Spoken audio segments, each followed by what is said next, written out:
Impanakil nga imbaga iti Municipal Health Officer iti Ili San Vicente ani Dr. Amado Biesta dagiti na dumaduma nga serbisyo ken programa maipapan iti salunat iti masakupan da. Iti pinagpasyar iti grupo iti Core TV iti Royal Health Unit iti nadakamat nga ili ket ita nga bininsa-binsa dagiti agdama ken paumay nga programa da apagsayaatan ti amin nga umili. Nakuna pay nga nainget iti panagkamkampanyada iti napalabas nga bulan aditan nga rinambakan iti Nutrition Month ti entero nga Pilipinas. Ketitan nga napanda, pinasyar amin nga barbarangay, iti San Vicente. Insa una pa'y nga amin, nga indar aramiden, nga programa ket dakkel iti tulong ti ina iti nadakamat nga ili, awan sa bali ani Mayor Nancy Tabanda. Usual, mga EPI, yung immunization program namin, meron yung maternal and child health, meron yung special program, yung mga communicable diseases, kasama nga dito yung mga TB, mga leprosy, mga communicable diseases, mga cancers, mga usually special program din yung mga hypertensive clinic namin dito.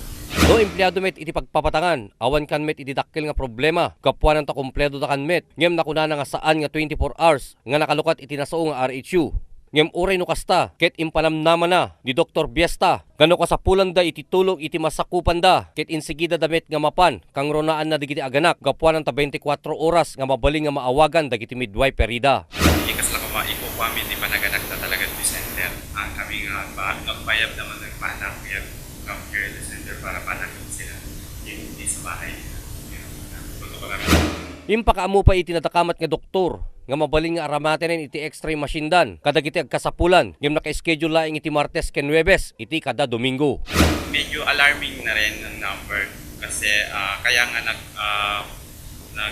nagpagi na kami kasi with that number kasi parang it's rising na rin kasi from the usual year back ng number nila mas marami talaga ngayon as to this time and still ongoing.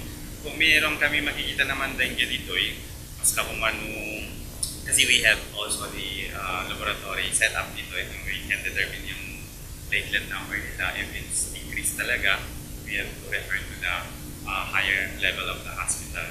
Pero minsan, pag manageable drugs, we hydrate the patient na lang dito. Pero kasi kami set up na tatlong bed dyan.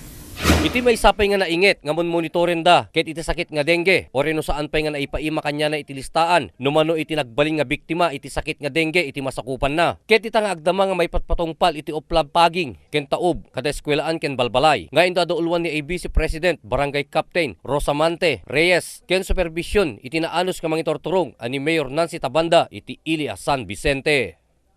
Para iti Press Corps, Ryan Pardo.